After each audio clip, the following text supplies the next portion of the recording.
And at least once I'm sure that we're live, I wanna just kind of bug you about F1 at least for like 5-10 minutes or so. Take your time. It's your show, Barry. All right. Let's see. All right, yeah, so we are live. So I know this is an Xfinity Series show, but I want to talk F1 for like 5-7-ish minutes really fast, because last week we've had two drastically different weeks play out in F1 so far. And just in our Discord alone, Bixby won last week. And then in the race today, Sheets, you took it down. And not only did you do that, and I'm just eyeballing it, I haven't gone through to look at all the lines that everybody played, but if I'm not mistaken, you played the top line, the second highest scoring line, the third highest scoring, fourth highest scoring. Do you want to? Can you explain kind of what you did? I know you talked about your geomean approach. So now, in fairness, I mean, F1 is the sport where I probably have the least amount of projection edge. I don't have a lot of sources I access. I don't have a lot of extra stuff.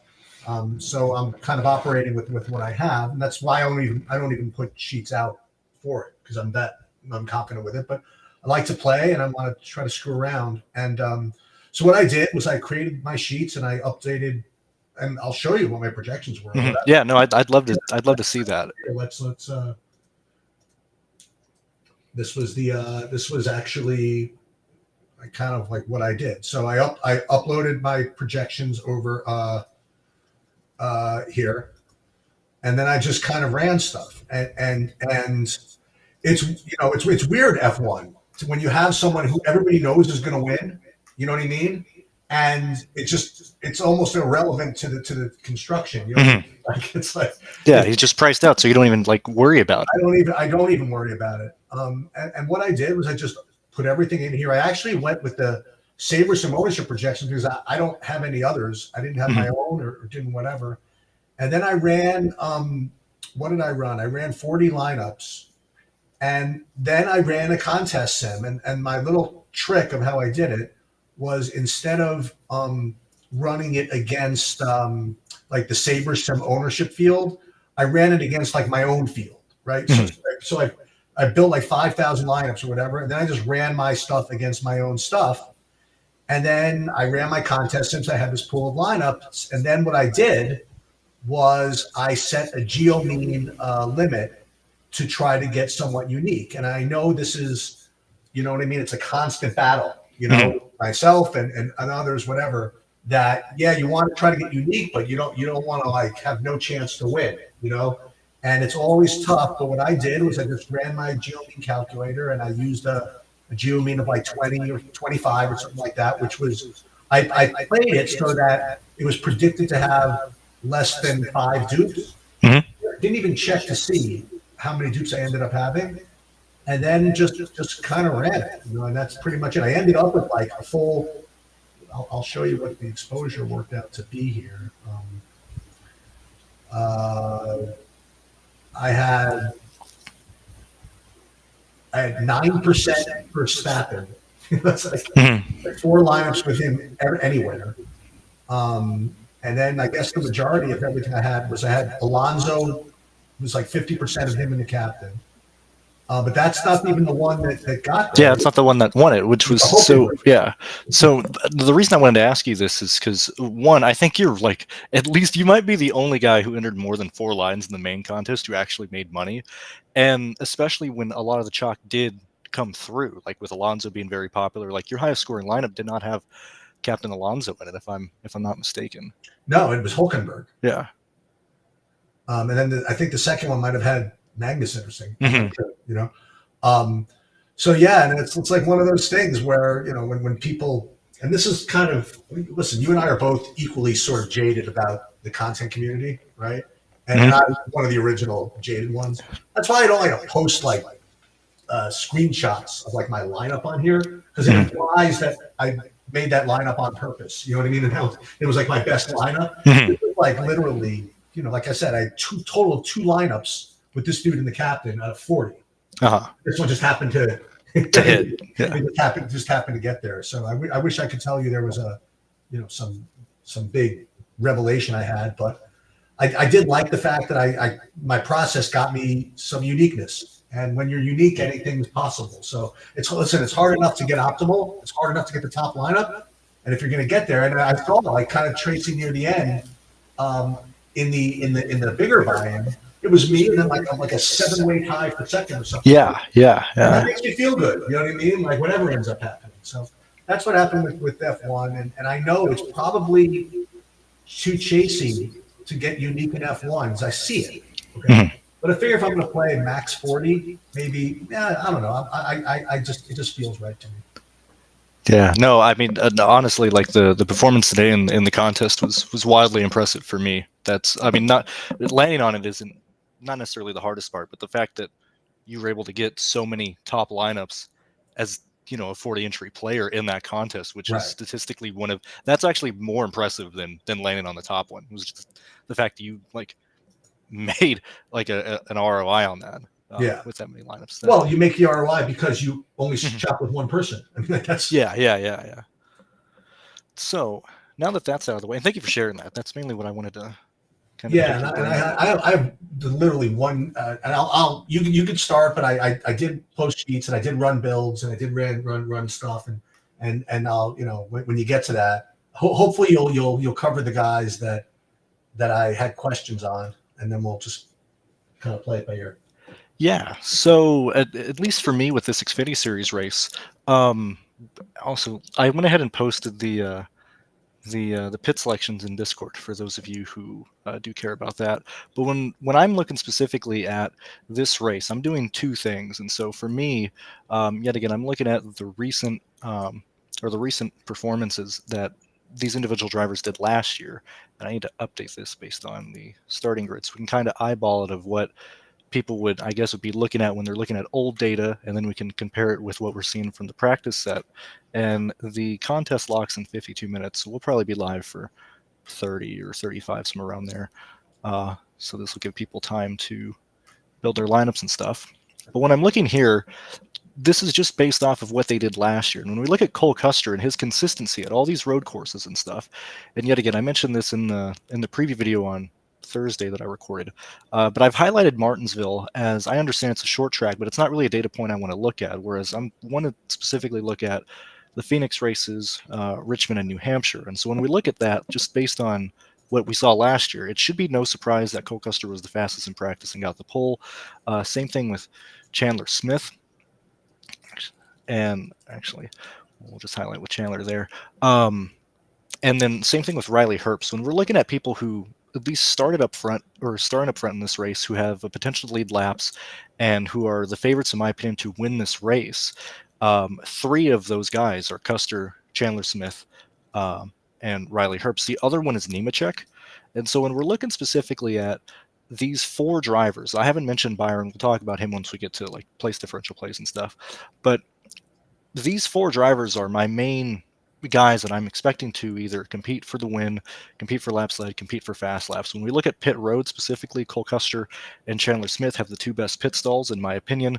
And the fact that Nemechek is starting ninth gives him, like at least 5 place differential plays or 5 place differential spots. And so when we're looking at those lineups, I most of my lineups are going to have Cole Custer. I'm going to be over the field. I'm probably going to have 75% of him. I'm running 20 lines today. So I'm probably going to have Custer in nearly every single line. When I break down how I'm going to build past that, I'm going to either have Chandler Smith or Riley Herbst in at least 60% of those Cole Custer lines, because I believe that it's one of those two guys leading. And I think there's a real chance that Cole Custer finishes second in this race due to a late caution, pit road, whatever. I would not be shocked to see Cole Custer finish second to Chandler Smith or Riley Herbst late in this race. And so I think it's, at least for me, I would much rather chase the raw points and guys that are going to maintain run position in the top five than chase William Byron, who's at $12,000 with at least 20 place differential points. But I think he can be outscored and priced out when we're looking at how the optimal lineup might end up playing out. When we look at practice specifically and look at the runs, make sure I have this on the screen, and we look at where these guys are. Oh, go ahead. I thought you had when we look at where these guys are, I understand that not every, like Smith, Nemechek, Herbst, and Custer weren't able to get a long run in because we had a yellow due to Patrick Immerly wrecking. And so when we're looking at the lap by lap data from practice, all these reds are right where the caution came out for the guys who are running a long run. Past that, like Nemechek ran the entire thing. If there was not a yellow, we would see, a 25 lap run from Nemechek and stuff. And so when I'm looking at their laps on average, I think this is a pretty good indication because I'm not including like the slower laps due to the yellow. It's any lap over like 126. And so this is only taking their good laps. And when we compare that with where they're at in the 5-lap runs, yet again, Smith, Nemechek, Riley Herbst, and Custer are the 4 guys that I think are going to be there. When we look at where William Byron is falling into that and into speed and where he should be paced in terms of how fast his car is in the race, I think we see William Byron maintain a running position between 6th to 10th all day. And I think it's closer to 8th. And due to that, I would personally want to be underweight on William Byron. I think the only way William Byron works today is if Cole Custer runs away with the field, clearly, like, duh, that'd be the only way. And I just don't see him running away, getting every lap led, every fast lap. And so for me, I'm going to be underweight on William Byron since I'm not paying up for $12,000 William Byron. The other value plays and people that I want to focus on are coming from much cheaper place differential plays. People like Josh Williams, people like Sam Mayer, even somebody like Brandon Jones at $8,000. I don't have him directly at a 5X, but I think he's close enough to work with these lines. And when I'm paying up for so many people, that means I'm very much staying in like the 7, the low 8K range, the 6K range.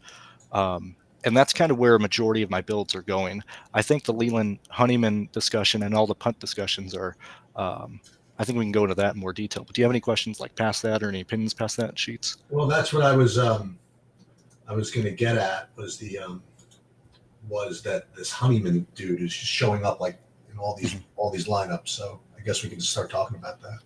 So this is with a new team, at least for the Xfinity Series. It's Young Motorsports, and so far from what we've seen this year, like this is a car that can actually maintain a running position around where he's starting. The fact that he's 4,900, at least I'm pretty sure he is. The fact that he's at that price tag shows to me, what do I have him projected for? Actually, I know he's probably the best guy, but I'm at 22 points. That's a 4.4 value or return on his price or whatever. I have him finishing 22nd. He's in a situation where even if he can maintain at least like a mid-20 running position, when we're comparing him directly against the rest of the value plays, like truly look how slow these guys are when we're back here. And so when we look at Leland, we have actually, let me search Honeyman. When we look at where he's at in terms of speed, and yet again, this is every lap over, at least for these guys, I think it's over. I set it to 124 straight up. And you'll notice that like Frankie, Ryan Vargas, Patrick Immerly, Smithley, Cram didn't even run a lap that would qualify to be shown under my averages. And so when we're looking at those guys and where they're priced directly with Honeyman, Honeyman clearly has a car that is going to beat these guys. Like unless he has a mechanical issue, Leland should finish inside the top 30. And yet again, with that and combined with where everybody is in terms of value that we're seeing, I think Leland is a pretty good play, even if he doesn't hit value. I currently, at the moment, this is a situation where I don't really want to lose everything being overweight on Leland. And so for me, I have a lot of 1v1 lineups that are built with Honeyman and then that swap out him for like a Garrett Smithley, a Nick Lights, just in case something happens with Honeyman. But I currently have Leland in 40% of my lineups, and I still think that's over the field. I'm not really concerned about that. But I have no issue playing Honeyman at all today. The only risk comes from this is like, him starting 19th. If he finishes really 27th on back, he's not going to work. If he finishes 27th to 25th, he's on the fringe depending on what happens up top at the salary. If he can maintain his running position, he's going to be perfectly fine. I imagine that a good amount of people are going to try to play Byron and Custer together. Yes, I think so. And at the very least, there's going to be, I would say, a huge amount of lineups with at least one of them. Mm-hmm. So you already touched on, I know it have a little echo, but you already touched on a couple of pivots from like the Custer piece, like if Chandler Smith can win maybe, or Riley Herbst, if he can win. Is there anybody that can really, I mean, nobody can really, can Josh Williams like compete with place differential points with Byron, for example, or not? In terms of place differential point, I think this is almost similar to the truck race that we had at Las Vegas, where we had the Gray brothers and Corey Haim starting right next to each other, or offering similar place differential play. I think Williams, because he's starting directly in front of Byron, I think he's the exact same play as Byron. Clearly, Byron has like top 7 upside, but Williams is most likely going to have top 16 speed. And when we look at terms of like point per dollar and pricing, if you're not playing Byron, I think those lineups should have Williams. I think you should have Williams anyway. I think Williams is a fantastic play, especially when you start looking at the builds that I'm building up with 1, 2, or I guess I have 2 in each, from 2 to 3 10K guys that aren't Byron. I kind of have to at least use 1 7K guy, and then the rest are punts. I'm laying on quite a lot of Williams, but I liked him anyway as a play, so I'm not worried about just laying on him randomly. I just had one more guy to ask you about, because as I mentioned before, every one of these shows, that the NASCAR community is usually pretty big on like course history and things like that. I mean, if is it true that like Sammy Smith like has won this race before? He's really really good at this track or something like that, and he's in a starting position, which might be kind of ignored a little bit. You like him at all, or not really? So Sammy Smith is interesting. When we look back at last year's stuff, he was with Joe Gibbs, and he had a really good car. Like, this is where he was at in those races. The fact that he's no longer in, this is basically the car that Chandler Smith has moved into, because Chandler Smith was running stuff in Colleague last year. But this is the car that Sammy Smith had. And so for me, when I'm looking at his performances, that is directly tied to the team. Because, I mean, I'm not saying he's a bad driver, but in terms of where the junior motorsports cars are in comparison to Sammy Smith, like, we could say that he's directly jumping into what Justin Allgaier had last year. Mm-hmm. And you can see, based on my stuff, there is a clear disconnect. I know, Allgaier was like 4th best at New Hampshire, but there's a clear step down based on what the best driver that Junior had compared to what Sammy Smith had last year. So I think I have 2 lines with Sammy Smith. Maybe in a situation to where he can overcompensate for the lack of equipment, which is like when we're up top where we have to split hairs here. And so, like, maybe people do go to Sammy Smith based on track history and stuff, but I think the car that he's in is going to severely hinder him in this race. Okay. And kind of going back to like the echo, there's like, I don't even hear it on my end. Even going back to the video, like I don't think it's that big of a deal. We do have 155 people watching. I think we're the only provider who did anything for Xfinity today. I didn't see any videos. I didn't see any other live shows. If you guys have any questions or anything specific that you want us to go over, or that you want me to look at, since we have 41 minutes until the slate locks, please let us know in the comments. And I mean, I'm happy to go over and talk about stuff. I personally, I have 18 of my 20 lines done. I typically wait till after the show to do my last 2 or whatever. But for me, I just don't see how Cole Custer doesn't finish this race with like a top 2 car in terms of speed. I really don't.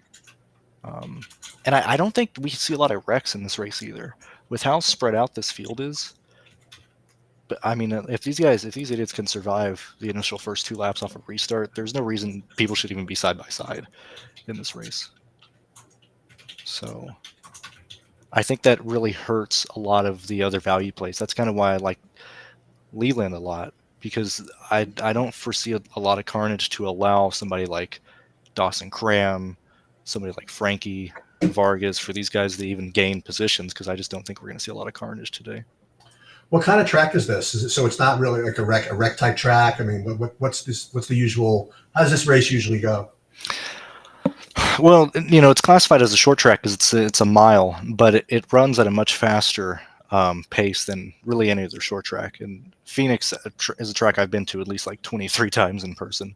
And these races tend to be pretty boring in terms of leaders. Leaders kind of by himself, and then 3 car lengths back, second place is there, and then 4 car lengths back, third place is there once everything kind of goes around. And so yet again, fast laps and laps led, like I think it's hard for Byron to get that going through the field. I think if you're in traffic, or maybe not in traffic, but if you're like past 6, you don't even have a car viable enough to scrape off a fast lap or anything like that, or even really pass somebody.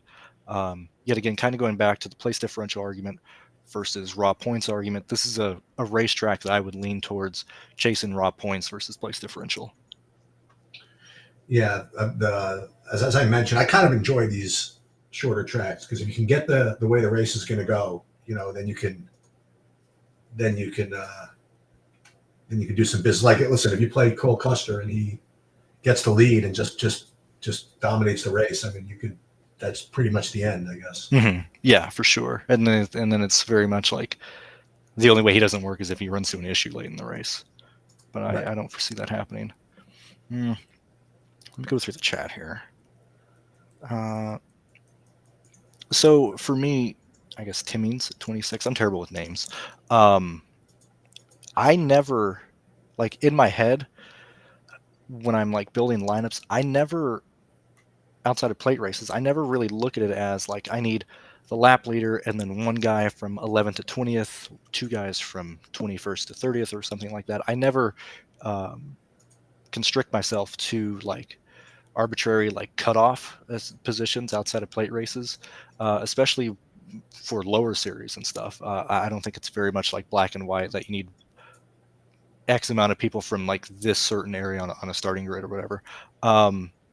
It's more so who just it's kind of stupid, but it's more so like who's looking best to like score well. Like if you have the projections from either me or Sheets, this is also another thing you can do. You can take that projection source and then just sort it by projected DraftKings points, and you're going to see that you roughly have, or you usually have, anywhere from like 14 to 17 guys that are like truly actually viable.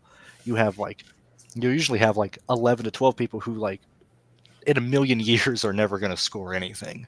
So you eliminate, like in this field of 38, you eliminate 11 guys or whatever, then you have 26 people who are actually viable. And then when it's usually ranked on DraftKings points, 27, 26 to like 21st are like the main pivots off of people who are projected to finish with like 12th to like 8th highest projected DraftKings points and stuff like that. Well, interesting. Let's talk about pivots and leverage for just a minute. So, and this is kind of similar discussion with all sports. So with NASCAR, you have guys that are priced similarly. You have guys that are similarly situated as far as their running position, and that's the way I kind of think about leverage in, say, NASCAR. So, like, if you wanted to get leverage off of Cole Custer, I mean, ideally, you'd want someone at the same price and the same similar starting position. That's like really direct leverage. Mm-hmm. The other way you can look at it is you can get leverage against that position by playing someone of the same salary who's coming from a different position, like, say, Sammy Smith, like, for example. And the reason I bring that up is I'm still harping on this Leland Honeyman thing. Mm-hmm. So I'm just looking at like other guys that might be either same price or same position or both. And like, for example, I was getting a little bit of Dawson Cram. Obviously, like you said, he's not as, doesn't have the upside as Honeyman. He probably doesn't have the car, doesn't have the driver, whatever. But just because of the price, I'm not surprised I'm getting to a little of it. And the other one is that he's the starting position at 24. And then we already talked about Josh Williams, similar thing. So this Honeyman thing is kind of annoying me. Yeah, so like the Honeyman thing, which I completely understand why this is a topic of discussion. I think it is for everybody. in terms of pivots and stuff, the fact that he is minimum salary or 4,900, second lowest or whatever, typically means, at least when I'm building lineups, is that I have very little salary left over. If my stuff is telling me to go that low in the salary because it's just saying play him so you can jam everybody else who's expensive, in order to get off of him, you have to pay up, which is like very interesting thing. Like he really isn't like a 1v1 unless like you said, you go to like Dawson Kramer or whatever. But in order to not play Leland, you have to change the lineup to go directly to somebody starting farther back who could at least offer like something safer. And the main two people in that sense for me is Smithley and Nick Lights in 34th.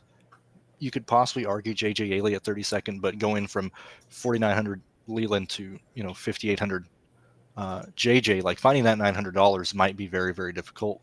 And so like this is a unique circumstance of a complete mispricing by DraftKings, and in a mispricing of a sense, like he's not a lock either. Like this is, in my opinion, a very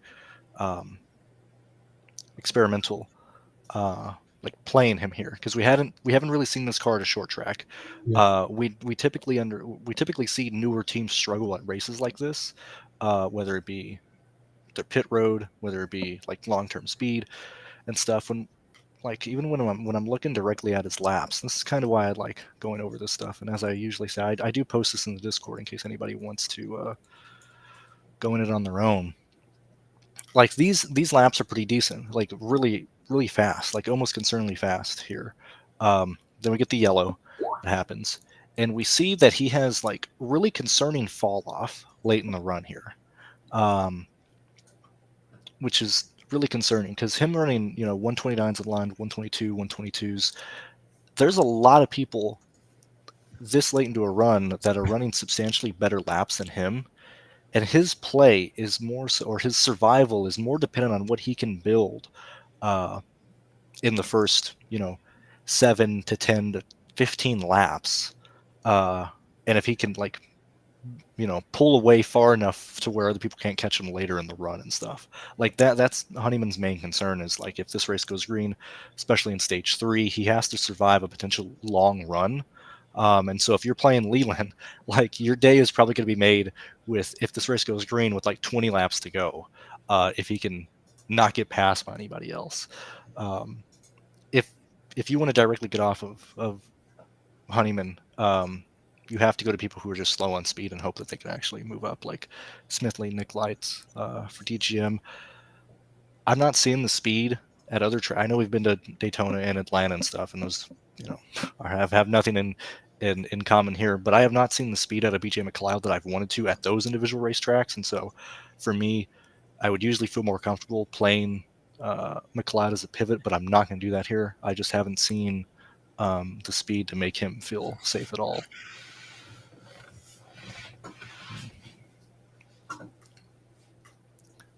And then, like, I'm not playing Vargas, I'm not playing Patrick, I'm not playing Frankie. And so it really is like, if you're not playing Leland, it's really these three guys that you are moving to pivot around. All right, let me go through the chat because we have about half an hour until the slate locks. Is there anybody that you're personally getting to? Yeah, I mean, I'll tell you what I'm getting to right now. I mean, right now, again, what I did, same process. I'll go through it. I mean, I updated the projections. I fired off 40 lineups, just rated them normally. Then I ran a sim against that whole pool of lineups. Then I went to min uniques too, and then I did a little geomean thing where I tried to get a little bit less, a little more unique, but yet still I'm getting about 85% of both Custer and Byron, followed by Sam Mayer with my next one, and then Josh Williams. And then guys we've mentioned already, like Honeyman, Ryan Ellis. I guess the two that I'm getting 20% of that are different.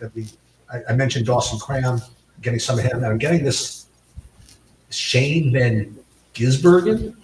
And I mention that because I'm looking here in the chat, and I think somebody in here I think they're referring to him when they're saying next week, watch Gizzy run riot over everybody? Is that the Gizzy they're referring to? They're changing that. Yeah, so really fast. So he is a very famous V8 supercar driver, which is basically like the biggest racing series in Australia. He's the guy who came over and won at Chicago last year in the Cup Series in his first start. Kind of like, and I had questions about this at Vegas. So because they don't really run ovals in anywhere in really outside of the U.S., people don't race in ovals. Like there's very few tracks in Mexico and London or in Europe and different continents that are actually ovals, and specifically ovals that are asphalt. And so Shane is like a complete virgin to oval track racing. Like this is literally his like first endeavor on being on tracks that don't go left and right. Um, and so him starting 23rd, he's in a track house car, which is like top of the line stuff, but it would literally be like this guy's doing something that he's like never ever done before. That doesn't mean he's a bad driver, but he like this would be his fourth actual oval in his entire like life in a professional setting. And so for me, I typically want to be ahead of the curve on people or whatever, but Shane is an example of like I just can't play him until I like see him actually show ability to be in like a top 15 in terms of speed.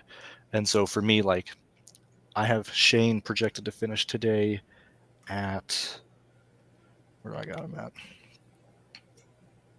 I'm giving him 19th. Even if you give him, more than that, if you give him 7 positions, which is 1, 2, 3, 4, 5, 6, 7, 16th, which would be a really, really, really impressive day for him based on his lack of experience here. That's still 35 points, which is just under value. And with pricing this tight and with him competing directly against Williams and people who are slightly more expensive than him, like Sam Mayer, even Brandon Jones, I think it'd be very difficult for Shane to work in lineups, at least for me personally. I'm not going to play him. Yeah, I'm down. I'm down with this. Captain Goody's getting me juiced here. Legend Australia. Remember Chicago. He's going to kick butt next week. So, and what I like, again, everything you said makes sense. The equivalent of like a horse racing on a surface never run before, in a distance they've never run before, in configuration never run before. But nonetheless, I mean, sorry about this again. The echo. I don't know what it is. He's got a couple of things going for him that have nothing to do with racing. One is that he's 7,500, which gives him direct leverage against maybe like a Josh Williams, which people are probably going to play. And he's in the 23 hole, which gives him leverage off of the 24 hole of Leland Honeyman. So he might end up crashing and coming 44th or whatever. So, which doesn't really help me at all. But in 40 lineups, I wouldn't mind having a little bit. How about that? Yeah, no, I can't argue with that. Especially if you had a bigger pool. Like I'll let you guys dip your toes in. I'll let you win early. I don't have the bank. I don't have the bankroll to be taking those types of risk on that big of an unknown guy. Fair enough. Let me go through here really fast. I got a question, or we got questions about like Haley Degan. So okay, I know we just had this discussion with Shane. Haley Degan starting 19th, $6,200. Isn't the exact same play as Shane, but when you look at Haley Degan, who has struggled tremendously in the Truck Series, which like realistic guys, like have you watched the Truck Series? Like these guys wreck every week. Like these guys tear millions and millions of dollars of equipment up each year. Degan struggled in that package. In her few races in this car, the Las Vegas race a few years ago, so far what we've seen this year, like this is a tremendous upgrade in terms of field, in terms of her competitiveness, in terms of her just equipment in general, like what she's able to do in this package. Her at 62, like unlike Shane, what am I personally getting to Haley right now? Haley Degan is somebody who I kind of want to be ahead of the field on. I currently have 28% of her today, and this is more so on lineups that I think are a bit chalky to be like the one-off or the pivot or whatever. But Haley Degan is a very similar play to Shane, and I would just much rather go to the Haley Degan side of that equation. and that's what I'm doing right now. I had 0 of Haley Degan, so like a couple. I had like 2 or 3 with Shane, so I'll swap one out. I think it makes sense. Yeah, out of your 40 lines, at least one with Degan isn't that big. Absolutely. Yeah. BG3. Also, I don't play single entry. Sheets might be better with that. Like, I don't play cash. I don't play single entry in NASCAR. I'm very bad on terms of like personal play with NASCAR and those types of stuff. So I don't know if I'm much helping that, Dakota. If I was playing single entry, I would not play William Byron. Like, that's flat out is either going to help you win that contest, or you're not even going to come close to cashing. For me personally, that's my only thought on single entry. Weatherman or Degan, I would play Degan over Kyle Weatherman between those two. So here's like kind of like a dumb, just kind of looking at this. Like, why is Corey Heim? Is he like bad now? I mean, he's 7,400 and. Well, okay, so it's the fact that he's starting third, which he can't win. Is okay. Yeah, I don't think he has a car that's going to finish top 7. Okay. When we look at the pack and how people are projected to at least finish, like realistically, like a good day from Corey would probably be around like 10th, 11th, and I think he can finish realistically in that range. But in terms of DFS, I think that would make him like a pretty much a dead play. Yeah, sorry, Captain. We're not going to be showing the race. You've got to be able to find it somehow from Australia online. I mean, there's got to be some streaming that you can get it. I mean, you guys can either go on Reddit or you could just you just Google NASCAR stream. Like, it's not. It's 2024. Finding these streams are not that difficult now. Yeah, not that I actively, support it, but yeah, that's what I would do. Let's see what's going on, Alexander. Let's see. You were asking about Degan versus Burton. Like I said, I think Degan's a better play, especially like when you're looking at lineups compared to Degan, or looking at Degan lineups. It is because you have, right around like $6,300 to $6,400 left. You've either already punted in that lineup and you don't necessarily want to double punt, and you're kind of stuck in a no man's land at like the 6K ranges, to where like you don't want to play Ryan Sieg starting 13th. You don't want to play. Well, I guess Corey Himes in 7th. Hey, I hate to interrupt you, but is this news that we need to deal with? Phyllis says Creed to the rear. Negative. That's I didn't have any Creed, so okay. For me that's nothing. Okay. In terms of projection wise, like that, let me look what I had him for. So I had Creed for a grand total of 4 laps led and 3 fast laps. So, I mean, I just wiped those off the board, which really doesn't mean anything. Realistically, he finishes in around the same spot. Regardless of this, he's most likely going to finish anywhere from 8th to 11th, 8th to 12th.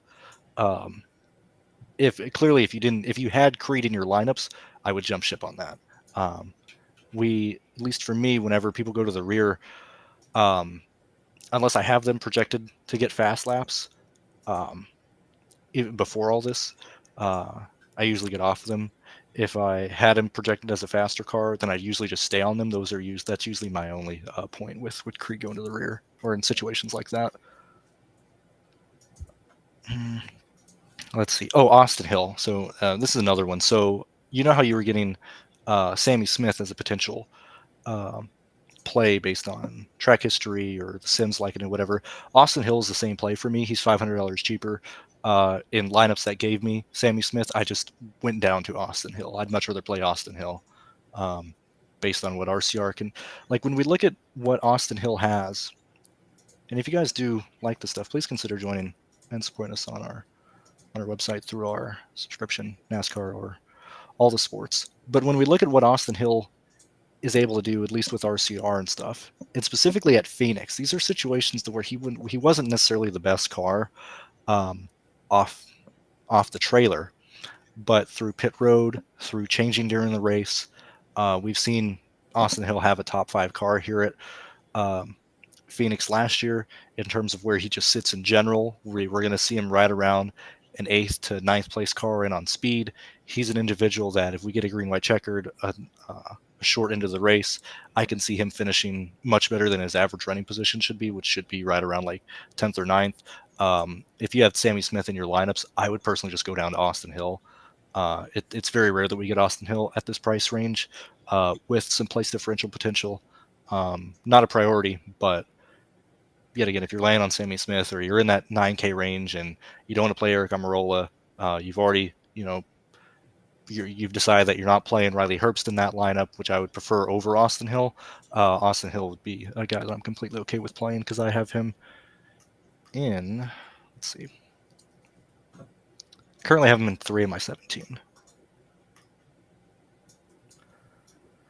Allgaier to the rear, Honeyman to the rear. Oh yeah, I mean all this stuff is just people who were making adjustments. Like yet again, I had no interest in Allgaier. Doesn't affect me at all.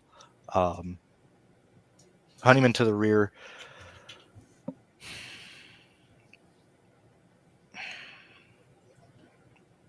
I have to think about Honeyman. That's a little annoying, isn't it? So yet again, with Honeyman, we lose the track advantage or the track position that he had on the start, which is significant.